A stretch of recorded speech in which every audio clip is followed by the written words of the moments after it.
Right. Welcome everyone to the virtual meeting of Family and Children's Services Overview and Scrutiny Committee on Thursday, the 4th of February 2021. I'd like to welcome everyone to the meeting. I'm going to start with item 1, which is apologies for absence. Do we have any apologies? Oh, Chair, yes, I've received apologies from Councillor Dunn and from John Sanderson. I've been messaged by Councillor Daly to say to put his apologies in for now. He may not be able to attend. If he can, he will join later on. Councillor Campbell, will you? Yes, I'd like to apologise in advance for the fact that I'll have to leave around 11. I've got a couple of interesting errands to do with undertakers and doctors. So, okay, thanks for letting us know about that. Now. Okay, thank you. Okay, we'll move on to item 2, which is the minutes of the previous meeting. We've had these in advance. Can we move as a true record for the last meeting, please? Agreed? Agreed. Thank you. Item 3, disclosure of members' interests. Does anyone have anything that they wish to disclose? Okay, thank you very much. And item 4, forward plan of key decisions. Chris? Thanks, Chair. The forward plan is there for members to note. The first item on there is the budget for 21-22. That's going to corporate services scrutiny on Monday, and all members are invited. If there's any members that wish to physically attend the meeting, like join the meeting, if they could let either myself or the chair, councillor board know that that's what they want to do. If there's any written questions members want to submit, if they could let either myself or Sean Nicholson know by the end of today, that'd be great. Other than that, there is 2 reports on the forward plan for FACS's consideration. That's the school admissions arrangements, which is at this meeting, and there is an item on there for the school organisation plan. That is no longer going to Cabinet now, so that'll be taken off for next month. Okay, thanks very much, Chris. Okay, we'll move on then. Item 5. Chair, sorry, can I just... Yes. Sorry, I did have my little yellow hand. I just wanted to double check with Chris there. So just in terms of the meeting on Monday, for members' guidance, nobody's going to be able to ask a question at the meeting unless they've submitted it prior notice. No, they can still ask. If they're at the meeting, you can submit the question. Right. It's just if you're not actually to be at the meeting, if you could submit it in writing, then we'll make sure that there's an answer given. Lovely. I was just going to ask what was the point of the invite if we weren't out asking questions. You're all right there, Scott. Okay, so item 5. We'll start with the first report which is item B, and that's the school admission arrangements for community and voluntary control schools for the 22-23 academic year. I'm going to hand you over to Sue Aviston for that, please. Thank you, Councillor Swinburne. Yes, this is a report that informs Cabinet of the outcomes of a consultation on our school admission arrangements for our community and voluntary controlled schools for the academic year 22-23. And this is required by the School Admissions Code 2014 that on an annual basis, our decision-making body, which is Cabinet, needs to approve our admission arrangements for the academic year to come. The recommendations are set out in the report, really on identifying that for you to note the outcomes of the 6 weeks consultation, to approve the coordinated admission arrangements for maintained schools and academies, and that is contained at appendices 1 of the report. Also to approve the proposed admission arrangements, including the over-submission criteria for admissions into primary and first schools. And again, that is set out in detail in appendices 2 of this report. And then finally, to approve the admission arrangements for our middle, high and secondary schools. And again, that detail is contained in appendices 3 of your report. As I've already said, this is an annual report that we bring through to scrutiny and to Cabinet. We do carry out consultation with all interested parties, neighbouring authorities, all of our schools in Northumberland, parents and carers. and we carried out that consultation for 6 weeks. We have received no comment as a result of that consultation, but again, this is not unusual, as we aren't proposing any changes to the arrangements for 22-23. So given the current situation, we're not really surprised at that at all. And I think really that's all I've got to say in terms of seeking approval and scrutiny on the report. Thank you. Thank you, Sue. As Sue has mentioned there, it is a statutory report which has to come to scrutiny every year. There are no changes and no amendments to this, and Sue has already read out the Cabinet recommendations, the recommendations which have to go to Cabinet. Do any members have any questions or queries with regards to that? Anything they would like to raise? Guy? I think the simplest way of looking at this is it gives reassurance to parents who've got children that are different ages. You know, you wouldn't want one sibling going to school under one set of admission arrangements and then the younger sibling being denied a choice in a school because of a different set of admissions arrangements. So to me, it makes perfect sense. Does anybody have anything else they would like to raise? Are we happy with these recommendations to go forward to Cabinet? Can we agree with those? Okay, thank you. We'll move on to the next item, which is the annual report for Learning and Skills Service 1920. And we're going to hand that over to Audrey Kingham, please. Thank you, Chair. Good morning, everybody. Just to overview, you have the full report in front of you, but this is the annual report, which is presented from the Learning and Skills Service, the post-16 sector that rests within Northumberland County Council. 3 major areas within the team. It covers the education aspect. It also covers careers guidance and the employability and skills team.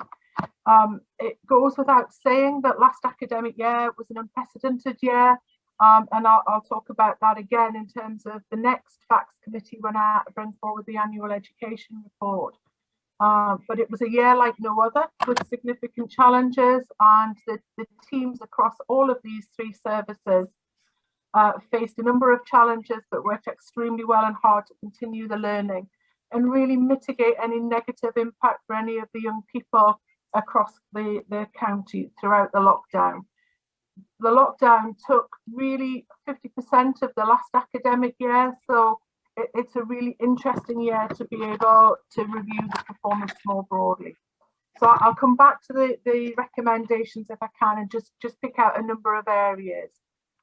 So if I take you first of all onto page 2 and just look at some of that background, I'm sure you will have noticed that I failed to finish one of the sentences on the first bullet point. So just to complete that one for you, I'm talking about the self-assessment grade for the Education and Skills Service overall. And at the end of it, I'm saying that there's further work to do, and that will have come out in terms of the work across the county. In particular, the changes are in response to be able to meet the new post-16 priorities, but also the brand new skills reform that's just come out, the lifelong learning and the learning guarantee that's been offered. And most importantly, to be able to meet the economic priorities for Northumberland. Our funding masters require us to be able to ensure that we deliver programmes and support our residents to be able to access employment. Now that can be steps into employment as well as in work progression and development. And that is a significant change in terms of longer term historic adult learning programmes, which may have been more community based. And I'll talk a little bit more about that as I go through the report. So just to highlight that, as you would expect in this service, the greater majority of our programmes relate to adult learning. So 98.8% of our funding is focused on adult learners, those aged over the age of 19. And in terms of performance, we did exceptionally well given it was lockdown. Although it is not benchmarked against previous years, because this again is an unprecedented year, at 84%, that remains a good performance for all of our residents across Northumberland. What was particularly important last year was the support that we were able to offer our learners, both 16 to 18 and adults. Clearly, on March the 23rd, everybody moved into a different phase of operation, and we had a number of learners across the county for whom that became a real challenge in terms of either isolation or access to materials, continuing that learning. They're used to having face-to-face continued education, and we had to move to a very different mode. So actually the work that our pastoral team did with our adult learners and our young people and apprentices too around resilience and keeping their confidence high was significantly important. And you can see that over time that has contributed. We managed to keep 84% of our learners engaged in learning. It was a really tough call, but doing that remotely is not to be, it's not light in terms of the amount of work that's involved. They've done a really good job. And actually, I have to say for the staff, that was a very different change of mode as well. Remember, teachers are used to being in classrooms face to face. They do digital learning, but overnight, their mode had to change and operate very, very differently. You would expect me to reference the use of devices in there, and I know we've talked about that a lot in this group. But actually, what we were able to do was access North of Tyne funding to support our adult learners, and we continue to be able to do that this year. So we've been very fortunate. All of our students who required access, particularly our students for whom English is not their first language, that was a real lifeline to be able to continue their learning and to support their ability to exist within society across the county. You will have noted that our arrangements for safeguarding are particularly effective. At the last FACS committee, we had a report about the two-tap system, and that is operated by the Learning and Skills Service. Our statutory responsibilities through the careers guidance team, again, really, really challenging to be able to continue that. But the careers guidance team have managed to continue face-to-face as well as lots of online delivery and ensure that all of our young people, including our school children, were able to access their service. It is a statutory function. We do have to report our statistics in terms of our NEETs, those who are not in education, employment and training, and that is published nationally. You will see that on page 6, the data table shows the key DFE statistics, and Northumberland is slightly lower than our previous year, but actually I expect the national rates to significantly shift. But we are doing well, particularly when you compare us to our statistical neighbours. The last bullet point on careers guidance, just to explain to everyone, we talk conversely about our figure being relatively low in terms of NEET stats, and it's in relation to the not knowns and how they are recorded. So although we talk about our figure for the county being higher in terms of that overall at 3.9%, what we are saying in that paragraph or that sentence is, in fact, we know where all of our learners are. We know where all of our not knowns are very, very low. So we know where all of our learners are. Whereas some of our neighbours, their statistics include higher not knowns. So I am very, very confident that we are on the ball with all of our individuals and supporting them in their next steps and careers guidance.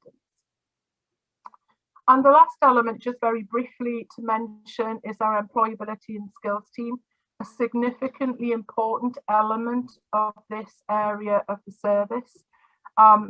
A lot of information there. They undertake a lot of projects and development work, particularly with a number of our residents who are probably some of the most hardest to reach and engage into education and employment. But one area that I particularly wanted to highlight was the support through the COVID fund from North of Tyne and the triage work that team did. So what they have are 3 people constantly on the end of the telephone to immediately deal with someone who perhaps becomes into a very different situation in a furlough system or at risk of redundancy. And we use that triage facility to be able to help those individuals move into some training to bridge a gap, or indeed to be able to help them to move into employment vacancies. Had some really good successes, and as you would expect throughout lockdown, some of those successes relate to moving into care roles. So we always have a number of care roles vacant across the county, and we've had some good success there, but also into some logistics and driving roles. So where in lockdown, a lot more deliveries became prevalent in terms of food deliveries or parcel deliveries, or indeed prescription deliveries, we moved into different operations. A number of our individuals who became at risk were successful obtaining posts in those particular areas. So in summary, and the recommendations for this report are to review the content, receive it and recognise the performance given the significant challenges of the global pandemic against the operating circumstances and the valuable support provided to all of our learners within the learning and skills, the careers guidance and the employability and skills service. I do want to highlight that there are some key areas for improvement, and it's a real focus for the work programme moving forward. So our priorities are to have a skills strategy which meets the needs of Northumberland and North of Tyne priorities. More young people access the right programme and support to be able to achieve really well, and good opportunities for employment and successful onward destinations. That may be further training. More of our adult learners enrolled to improve their chances to gain employment through a curriculum which offers this approach and is very supportive. And our last one is a coherent approach, working with businesses, building relationships which benefit industry, skills, schools and our residents in Northumberland. Thank you, Chair. Thank you for that, Audrey. It's pleasing to see that the whole area performs extremely well and have adapted to such difficult circumstances extremely well. It could have gone so wrong, and although it's, you know, results have not been, I'm going to say, amazing, they've not nosedived, and that's a fantastic achievement. I'm pleased that you explained that section on page 6, which I found a little bit confusing, but to know that we know where everybody is and they're not just stuck into a not known section, as you know, as you said, some of the neighbouring authorities are, is really good to hear. Having identified where everybody is a great benefit. One question that I was wanting to pose to you, just as a scenario, when we're talking about planning for the future, and having the appropriate skills for people and giving the right training, I'm going to use a scenario here. So we're all aware that British Vault is coming to the area, and you know, the employment that could bring. So at what point would we look at approaching them and saying, basically, you know, what skills do you need to meet their employment needs, so we can prepare for that? So when do we get in touch with them, you know, so we can start to train people for the employment that they're going to need? When would that happen? Thank you, Chair. It's a really, really good question. And I suppose the easy answer is we're already talking to them. We're already in that phase where we're having those discussions. But more broadly, our reference to skills strategy in the areas for improvement, we have done a significant piece of work, which is about future-proofing and mapping the skills needs across the county. So we've looked at all of the hotspots, we've looked at the future industry. Another key facet is, of course, the Northumberland line, the development work around the potential town centre deal in Blythe. We are keyed into all of these projects.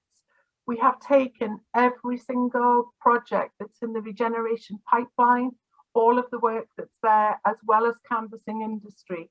And we have created, I guess we would call it an economic pathfinder, which has hotspots around the county, which says what we should be delivering in each of those areas that meets the locality skill need. It's a really significant piece of work and forms the backbone of how we will transform the skills service moving forward. That's great, thank you. I'm going to go to the Cabinet Member first, please, Guy Renner-Thompson. Thanks, Chair. The report itself has a lot of positives in it, as you've laid out. We've been given a good overall rating, but it does recognise where we need to improve, which is no bad thing. If we recognise where we need to improve, then we can improve. I was privy to that presentation that Audrey's just talked about the skills service, and it maps out every learning centre, every market town, every strategic site in the county, and then goes through how we're going to prepare the workforce for the future. And I'll make sure that has already been shared with Advanced Northumberland, so they're privy to that as well. And it's a really, really significant piece of work that I think Audrey must have commissioned when she first took over the role. And it's something that we want to work on going forward, because it is the key to the economic future of the county. Okay, thanks very much. So we've got Councillor Scott Dickinson first, please. Hi, thanks, Audrey. I suppose mine's a question for the Cabinet member, really. So, as a member of the North Tyne Combined Authority, which I am, and having been in meetings with British Vault and others, it's absolutely key that young people in Northumberland's young people are skilled up for the future, and all the opportunities that arise, especially in the current time, and with it being Children's Mental Health Week and all this stuff, they need to have hope and things to look forward to and see a future for themselves. So I'm just wondering, with the conclusions in this report and with the timelines in it and the improvements that need to be made, I'm a little bit concerned that nearly £500,000 worth of cuts have been levelled at this service that Audrey overviewed, in terms of education and skills, careers guidance. All those key service areas are listed with hundreds of thousands of pounds worth of cuts to them. So I'm just wondering how we're going to achieve the improvements that we need, and how will the service be able to react to provide Northumberland young people with the skills, the support and everything that they need moving forward? That's actually a really good question. And the efficiency savings in the adult services budget, I can get the paper in front of me. Audrey, it's not impacting on the frontline service. That is the important part. Audrey, have you got the detail in front of you? I'll get it up in a second. I can talk to you about some of the upper retail stuff around how we're doing that. So in some of the activities, we will be reviewing our operations. So we currently have a very broad operation that looks at an awful lot of community learning. And on that basis, our income and our expenditure is out of kilter. So we're doing a lot of work around making sure that we've got the income right and the expenditure right, which means that our services will be more efficient. And I've got a number of areas where we have some new income streams, which is really, really beneficial. So I am not concerned, Scott, at this moment that will have a negative impact. And over time, we will continue to see this grow. So currently, and I use that example, 98.8% of our provision is currently rested within adult learning. And we as a service need to grow our 16 to 18 provision and provide more of that skills base. That will give us longer term a greater income opportunity, which will allow us to grow back over time and have a much broader offer for our young people in the county. So by becoming more focused in where we need to aim the provision at, which is part of the bigger report that we've just done, we can point money at more appropriate places rather than having a broad brush approach. And other savings have been made with changes in senior management posts, which don't impact on frontline service. Yeah. But I'm sure we'll talk about that more on Monday, Scott. I'm sure we will, but obviously as a Children's Scrutiny Committee and looking at this report, it's a question that needs to be asked now, and it's unfortunate that we can't give the real assurance to the committee that, and I know, Audrey, you're saying that you're confident that there won't be, and we will roll about in committee on this on Monday, no doubt, but, for such a significant area that is required for the prosperity of young people in Northumberland and to utilise the opportunities that are coming, I'm a little bit anxious about the level of money being taken from some of those services, and I'll just leave it at that. It doesn't really need an answer because we will talk about it on Monday. Okay, thank you, Scott. I'm going to move to Russ Wallace now, please. Thank you, Chair. You've actually asked both of my questions of Audrey. Audrey, I'm delighted that we are already in contact with the British Vote. I think that's really excellent. Just so I'm absolutely sure, although the number says there are 60 young people, you actually know where everyone is. Every single one. Can I just say that, given what's been the last year, that is a remarkable achievement by the CGT. The needs are a concern for all of us because they end up in all kinds of difficulties. The fact that we know that every single one is, given what's happened in the last year, I just think I'm absolutely delighted to hear that. So well done for your team. Thank you. I will pass that on. It is a significant amount of work. Northumberland have, for a number of years, performed very, very well. So we've got a really experienced and very passionate team who want to understand and do the very best for our individuals. So actually, they've continued that from the minute lockdown started. That team, well, every team met every single week, and we went through what we would call all of any of our identified learners who we would consider at risk in any way, shape or form. And the service, we wrapped around those individuals so that we made sure we could keep them on track. One of the most remarkable statistics, as well as that 60 NEET, is keeping 84% of our learners on programme, active, making progress. And I'm really clear about what making progress is. It isn't about they've logged on and they've had a look at their emails, or they've logged on and looked at some of the work that's been given to them. It means they have been spoken to. It means they have been tracked. It means they have been checked. It means they have submitted work or they've been assessed. So there's action and activity that happened throughout. If we hadn't done that from the kind of, March 20th onwards, we would not be looking at the achievement rates that we've got now. I think everyone in this committee would join me in saying well done to the team. Absolutely brilliant. Thank you.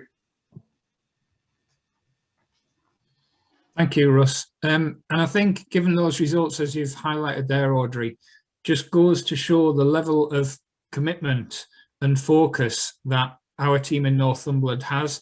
As you said, to have nobody who's just a not known and to achieve those results, I think, we need to, if you could pass on our thanks from this committee for the commitment that the team in Northumberland actually shows. If anyone, apart from myself, is currently going through homeschooling, when you say about, it's not just getting them to, pop on and have a quick look, but to, make sure that they're actually doing that work.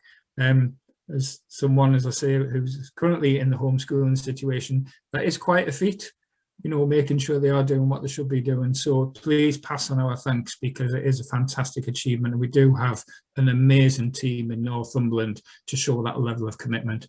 And thank you for the report. So when it comes to the recommendations, which you read out earlier, can the committee agree with those recommendations and move this report? We all in favour? Yeah. Okay, thank you very much.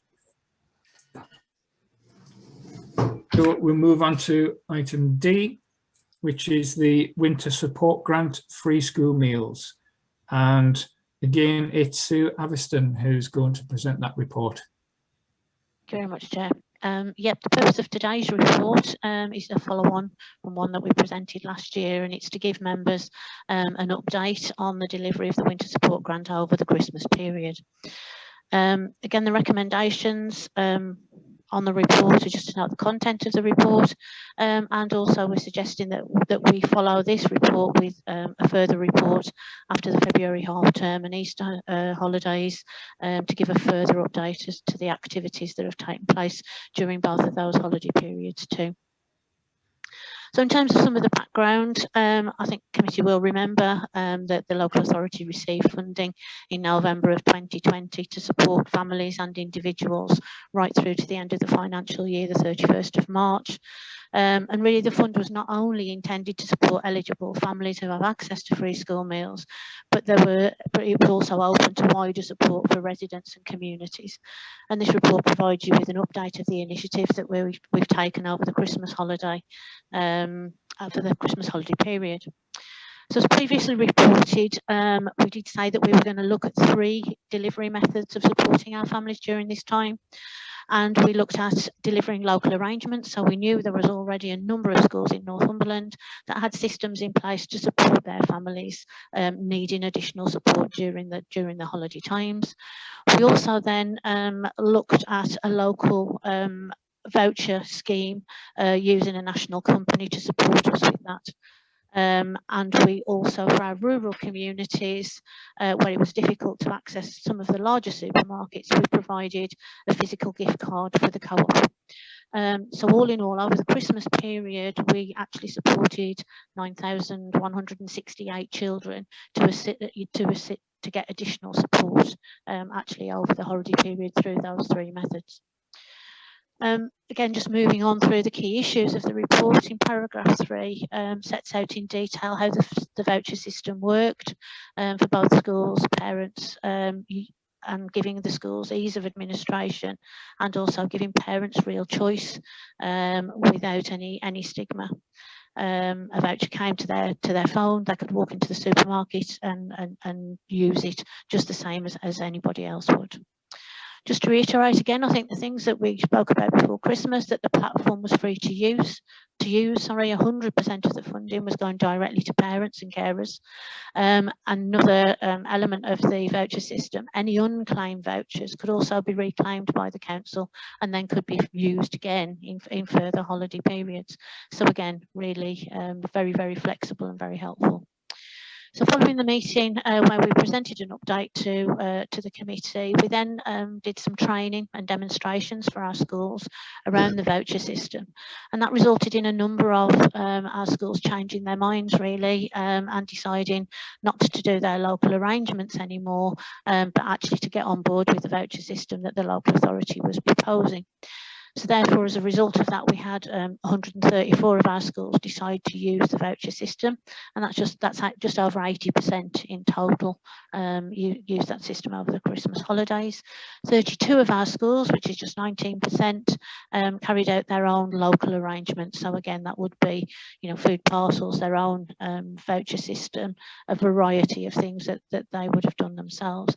And then we just had 2 of our rural schools, one out in the west and probably one more centrally, that chose to use the co-op gift cards because they felt, again, I think that the hug system was flexible enough. Also allowed for home delivery of supermarket food. So again, they didn't actually need to travel. So I think that probably had a bit of an impact on the number of schools using the co-op voucher system as well. So table 3 in your report gives you a breakdown of the number of vouchers issued and the level of take-up.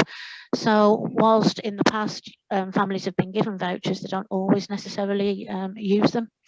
And at the time of writing the report, we knew that we got an 85% take-up of the vouchers. But again, we'd given families until the end of January to redeem their vouchers, knowing how difficult it probably is for some families in the January period, and they might have deferred using the vouchers till later. So on the report that I received last night, that number has now gone up, and we have had 93% of our families actually claim the vouchers back. So again, another tremendous success. The pie chart as well on page 3 also shows you where the vouchers were spent. So again, we also know where our preferred supermarkets of our families are as well. And you can see those that breakdown there, which shows us that Asda was obviously one of the most popular choices. Really, just to say, just to bring to a close about the voucher system, we just feel that this has been a great success for Northumberland. And you can see from the comments that in the report that we've had lots of positive comments, both from parents, our communities and schools, about how easy it has been to use, and in many cases what a lifesaver it's been for some of the families. We've even received handwritten letters and things as well, so for somebody to make the effort to do that as well, you understand that it has been really, really appreciated by the whole of Northumberland that's had access to it. And really just to point out that many other local authorities have actually used the Hug voucher platform to give vouchers to their families. But again, Northumberland has had the highest take up out of all local authorities that have actually used the Hug voucher system. And again, I think that's the strong partnership that we have with our Northumberland Communities Together team, our schools and our central support team that have worked tirelessly to support our individual schools to access the platform and make sure that all the systems were actually in place. What we do point out in the report as well is that we did receive some complaints, as you will see more nationally, but we did have some locally in Northumberland about the quality of some of the food provided by some of the schools when they were doing food parcels. I think some of this again has been about the expectations that parents really wanted supermarket vouchers and not necessarily food parcels. So again, where those complaints did come into the Community Hub Together team, we did support those families in terms of vouchers as well. And what we have done as a service is encourage all of our schools to use the Hug voucher platform for the February half term, because it's really come through strong that that is the preferred solution of families. So we will continue to work with them over the next week or so and get as many people as we possibly can using that system. I think that is everything there. So in terms of Northumberland Communities Together, so this was a joint approach for the winter grant, not only with our schools and us in the education department, but also with our Northumberland Communities Together team. And the schools closed on the 18th of December. The wraparound care was provided by the Community Hub. So they provided additional support to parents over the Christmas holidays, and they were able to support not only with food, but support with utility costs and clothing, which also meet part of the winter support grant. They also trialled a new system that in Berwick and used an app developed in-house by Northumberland County Council to offer more choice for the families in Berwick who did need that additional support. So the app allowed them not only to have a supermarket voucher for which the Hug system was used, but parents also had the choice of a hot meal from a local cafe or a takeaway option, or again cash in terms of their choice of the app. And again, you can see from the report all the positive feedback from those individual community members in Berwick that actually trialled the use of that app. But again, you can see that the supermarket voucher was also very, very popular up in Berwick as well for those people. So really, I think that really brings me to the end of the report. But again, we will continue this support into February half term for the families that are eligible for free school meals. There's a lot of work currently going on in the background, setting all the systems up and transferring money to enable that to happen. What the council has committed is to double the fund for free school meal children for February half term. So for Christmas, they were entitled to £15 each week, and the council has decided to double that for the February half term. So every child entitled to free school meals will be receiving a £30 voucher rather than the £15. So again, that's over 9,000 children that will also be receiving a substantial increase in the vouchers for the February half term.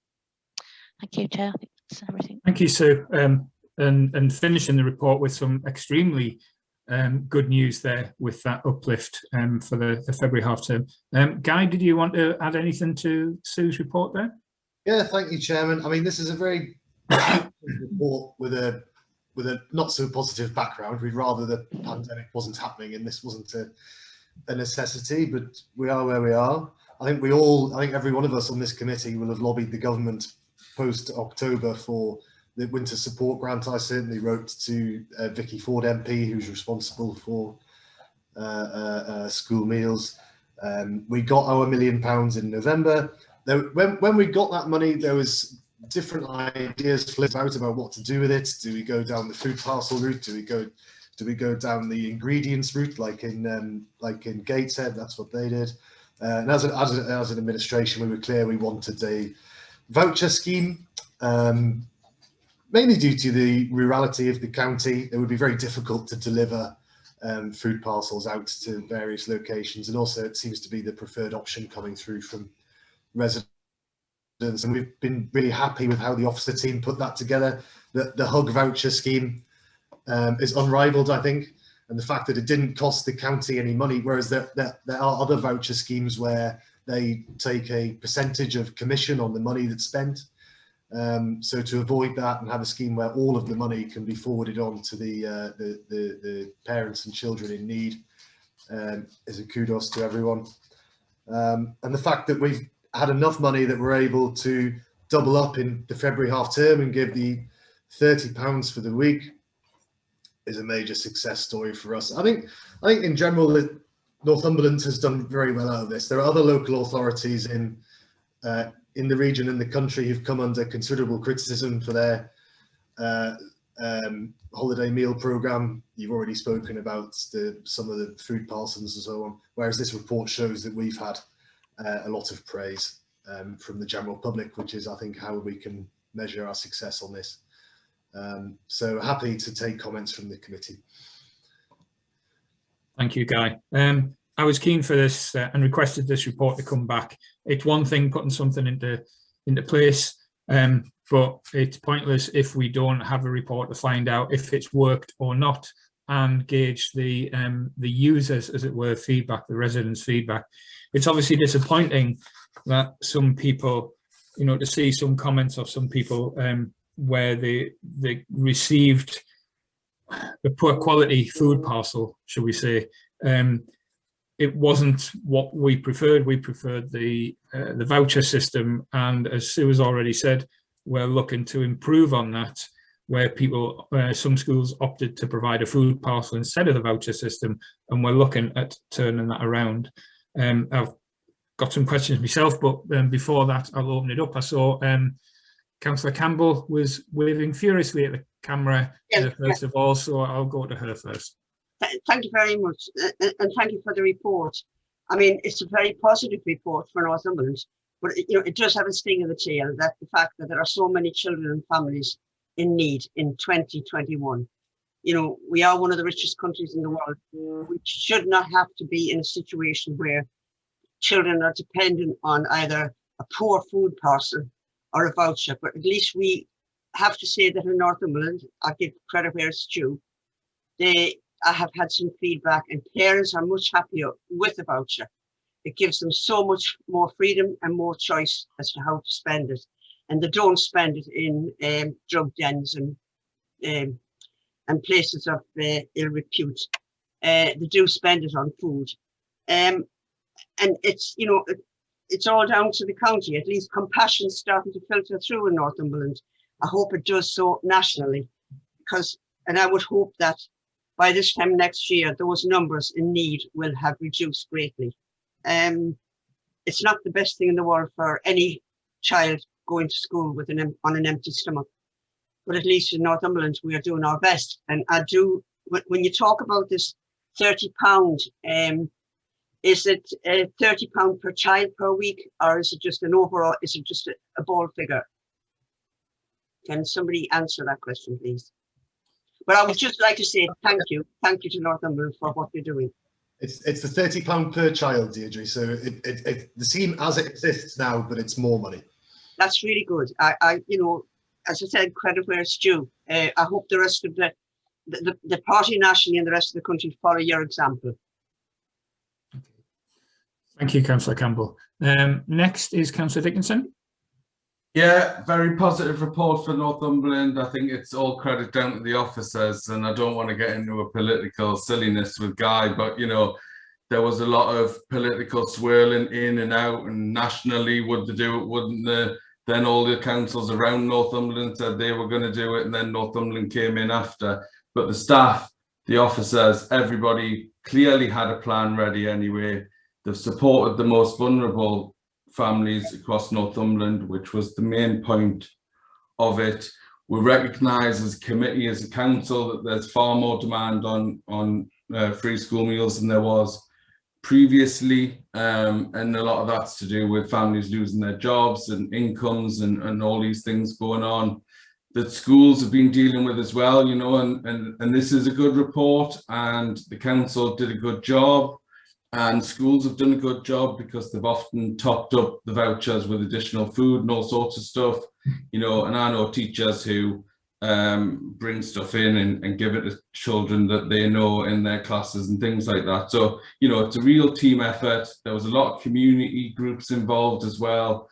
I mean, in terms of positivity for the officers guide, whenever I had an issue, Sue resolved it. They were on top of it all the time.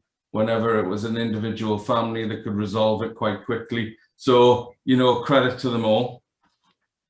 Thank you, Councillor Dickinson. Audrey, did you want to say something on that?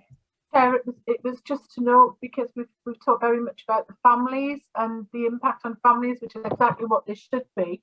But I think an aside note is that actually our head teachers have been very positive about the hug system and the fact that it has taken a significant amount of work that they previously had to do. So it's allowed them to really focus and concentrate on education in schools, rather than also have to think about food parcels, additional food, etc. So that systematic approach has been really, really well received by the sector too.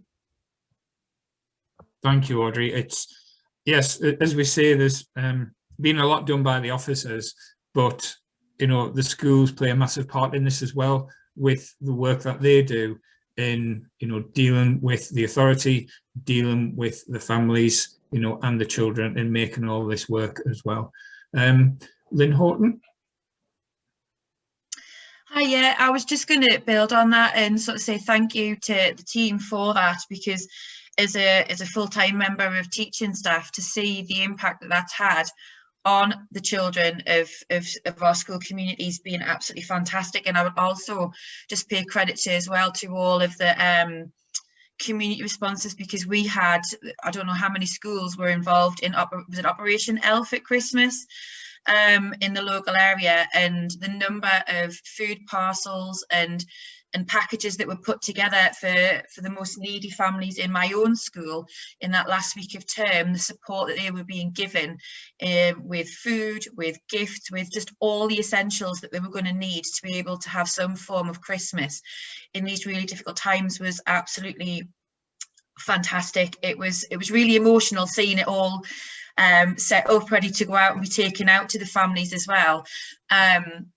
To think that we've got, thinking what Deirdre was saying there, to think that we in 2020, 2021, we've got families who are in that desperate situation, but the support from the community and the donations and the local businesses and that have all contributed to supporting families over this really difficult time's been fantastic as well. So it's fantastic to see, Sue, that so many families have taken up that voucher system, and especially with February half term around the corner, to see that it would be able to uplift that to £30 per child per week is fantastic as well for that 1 week period. So well done, everybody. Thank you, Lynn. I think it's worth just noting that the current situation we find ourselves in, there are so many people who have, I'm going to say, stepped up to the mark to help out those who, you know, have found themselves in more difficulties than they normally would have done. And well done to everyone who does that. One question that I did want to ask is, it was mentioned with regards to the Berwick pilot and the digital app and the flexibility of that. Are there any plans to look into rolling that out further, with expanding those possibilities across a wider area, or possibly across all of Northumberland even? Yes, Councillor Swinburne, that is definitely the plan of the Communities Together team. I think obviously expanding that in the current climate with local cafes and restaurants being closed, because it will look at using the local supply chain in the local area. So I'm sure the team will be introducing that as and when we come out of lockdown. And again, I think the team have also received additional funding to run the holiday activities that they've done in previous years for the summer and for Easter as well. So I think that whole programme will come together for some wider support for those families too. Okay, that's good to know, and hopefully we can have a report on that at some point in the future. But it may be worth thinking, if we have some of these places that are closed due to the lockdown restrictions, and obviously this significantly affects their business, it may be a possibility that it could bring business into them by providing that service. So that is just a thought.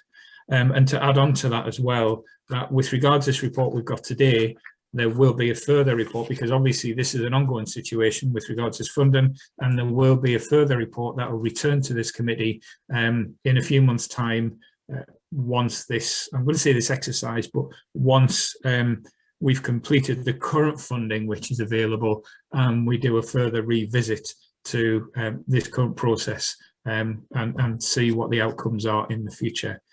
So for now, the recommendations are to note the content of the report and successful implementation of the initiatives undertaken with the funding from the Winter Support Grant, and 2, that FACTS receive an update report on the remaining allocation of Winter Support Grant to free school meals following February and Easter half terms, and including an update on the allocation of the FSM during the current lockdown period. Are we okay with those recommendations? Can we agree those? Yes. Great, thank you very much. And we'll move to the final report, item E, which is a schools forum role and decision-making powers. And it's Sue's final report as well, because she's been busy today. I'll hand it to Sue Alliston again. Yeah, thank you, Chair. Yeah, as you rightly say, the purpose of this report is really to update members on the role of Schools Forum and its powers. The recommendations are really to note the content of the report. So Schools Forum body is actually governed by national regulations, and as you can see from the report, you've got a link to those national regulations if you wanted to read any more detail around them. But I'll give you some overview of how the process works. So within the regulations, it really sets out the relationship between Schools Forum and the local authority, and in terms of decision-making powers and consultative powers throughout the processes of actually setting school budgets and determining any funding decisions relating to both maintained schools and academies. So the regulations themselves allow the local authority to determine the size and composition of its Schools Forum, but again there is some guidance set out within the regulation as to how Schools Forum needs to reflect the school and education community across the area. So in Northumberland, we currently have 22 members of our Schools Forum, and these include representatives of maintained schools, that's voluntary aided, voluntary controlled and community schools within Northumberland, and also our academies, and again that's obviously a growing body of schools. We have a representative group split between maintained and academies that reflect the overall numbers of schools in Northumberland, as well as a representative group from each of the phases of education. So again, number of first, primary, middle, high schools, special schools, PRU, our pupil referral unit, also has a place on our Schools Forum. We also then have a number of non-school representatives that form part of the committee, and our post-16 provider, Northumberland College, also has a seat on our Schools Forum, as does a representative of our independent early years providers, also have a seat on Schools Forum to be a representative for that body.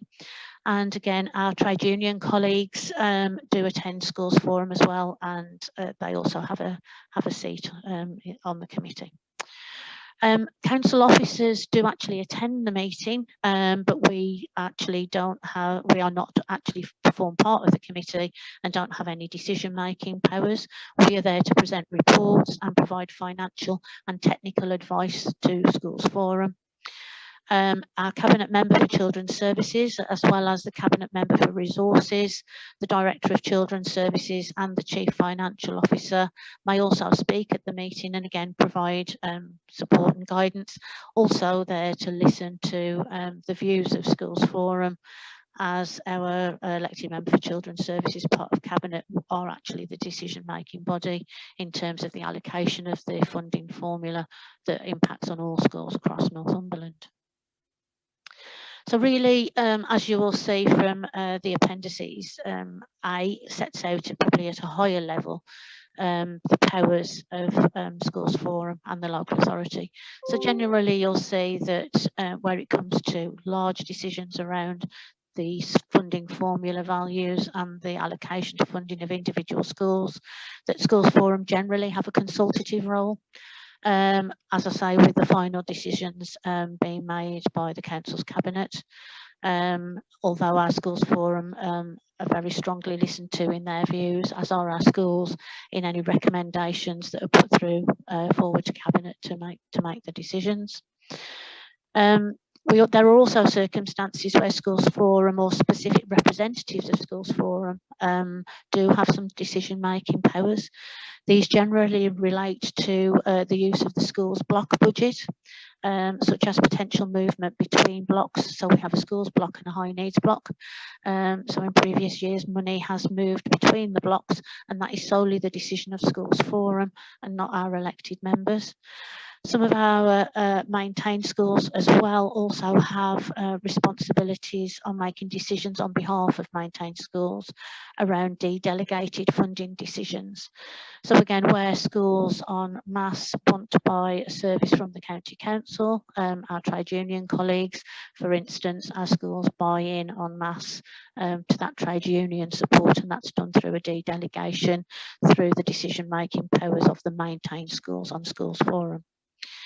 Another document and policy document that Schools Forum make a decision on is the scheme for financing schools. So this is the policy that defines the financial relationship between maintained schools and the local authority. This document is reviewed on an annual basis and is put to Schools Forum for a decision, usually in July each year, in preparation for the new academic year in September.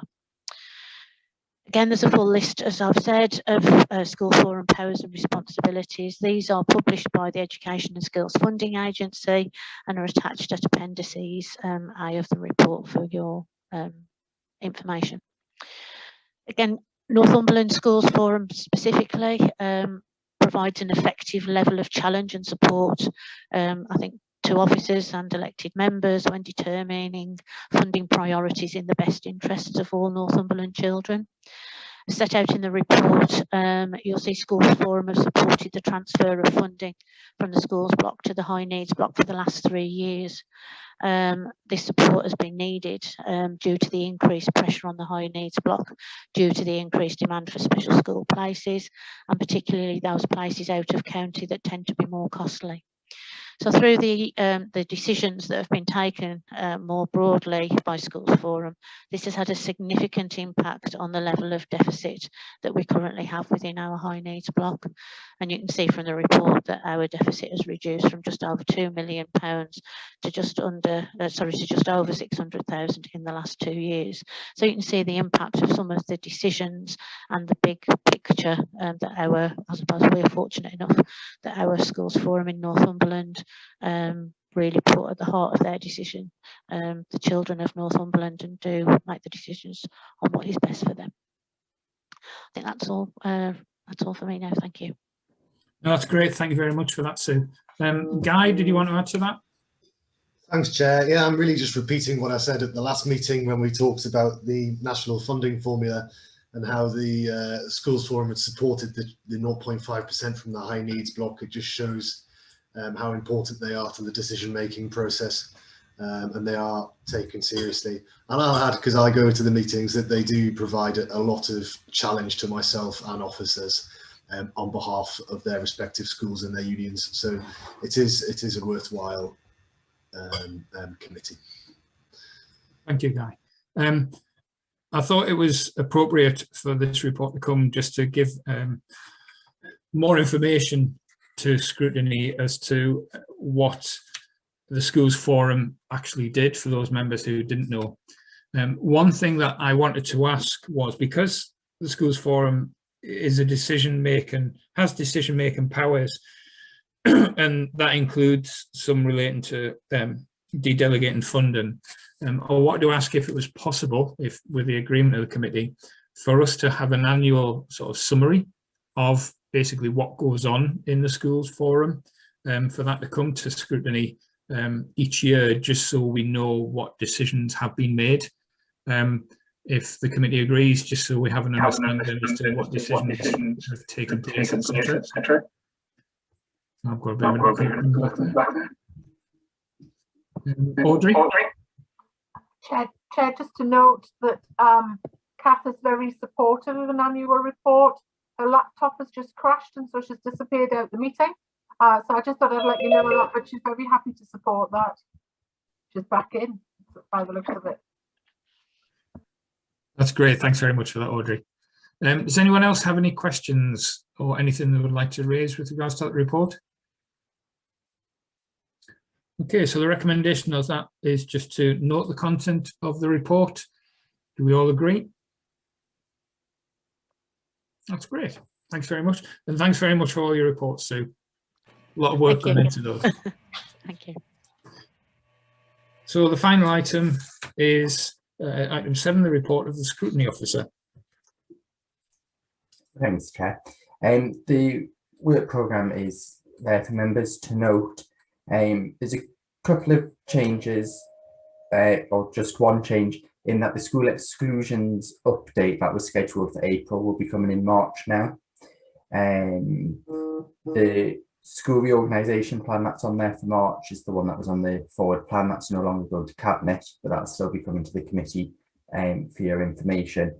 And I'll speak to Sue, Kath and Audrey, and we'll sort out getting an annual report on schools forum and scheduling an update on the winter support grant for after Easter in February half term. Okay, thank you, Chris. And as ever, if any member of the committee feels that they would like a report brought to scrutiny, please either contact myself or Chris with regards to that. Other than that, I have no further items, no urgent business, and all I would like to say is my thanks to all committee members for their input today, and also to officers for the hard work and reports that they've submitted to the committee today. Other than that, I'd like to bring today's meeting to a close, and thank you, and look forward to next month's committee meeting. Okay, and take care, everyone. Audrey, can I just